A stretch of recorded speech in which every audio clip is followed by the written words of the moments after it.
and the reason why this is possible with GRC is because you have exposure to the technical side, but you also have exposure to often having to talk to the management side. You have to talk to upper level managers. You have to talk to C-level execs. You have to talk to the customer directly.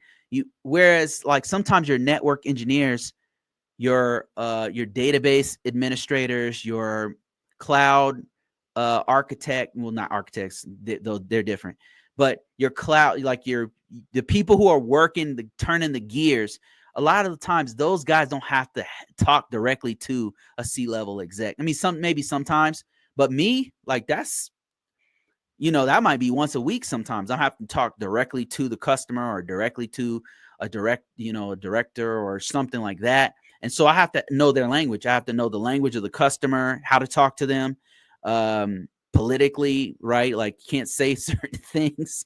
And then C-level exec, I got to be able to speak to them. I got to be able to speak to the technical side.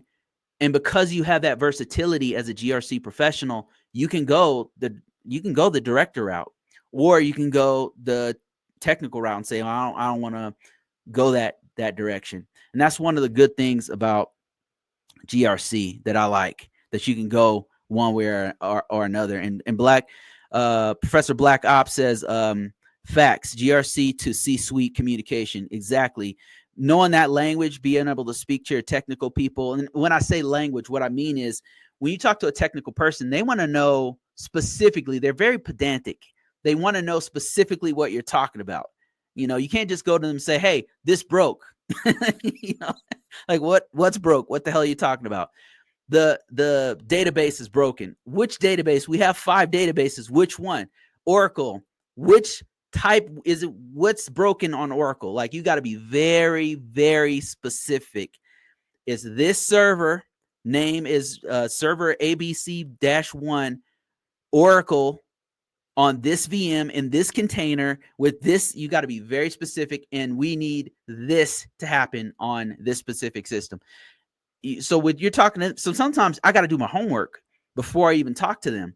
And then when you're talking to a C-level exec, it's different. You should be able to go granular with them, be ready. You have to be that granular. You have to know exactly what's going on. But when you come in, you don't want to waste their time. Their time is super valuable. So if you don't go directly into details with them, what you do is you tell them the bird's eye view of what's going on. You give them the executive summary, right? You give them the executive summary of the main thing, the most highest priority thing.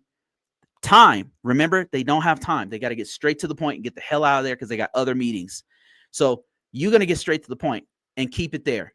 You don't have to say nothing else. If they ask you for something, be ready to cite the facts. Don't try to BS them.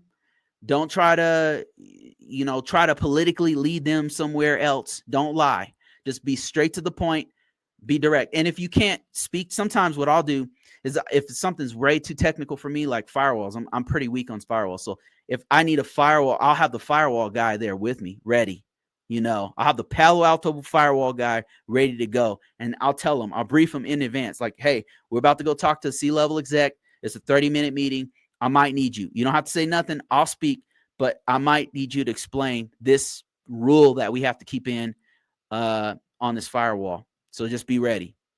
And then they'll be in the background. And if the C-level exec asks me that thing, then I'll bring them in. So it's kind of like being tactical with the C-level execs that I like to do. I'll have it in my back pocket those facts that I need to bring out, but I won't like right away hit them up with all these, because if the thing is, what I found is if you say too much, then they'll start asking too many questions. So and then in the middle, your managers, they're kind of in the middle. You don't have to go super detailed with them. They usually have time, unlike the C-level execs, but really it's operational needs. For them, it's in the middle. Like you want to tell them what's going on and what resources you need to do your job. And time frames are really important to them. We need to get it done. We're going to have it done by estimated completion date of this day. They love to hear that kind of stuff. But here's what I need. Here's our blockers. You don't want, what you want to do with the managers, the language is making sure they don't get blindsided with stuff.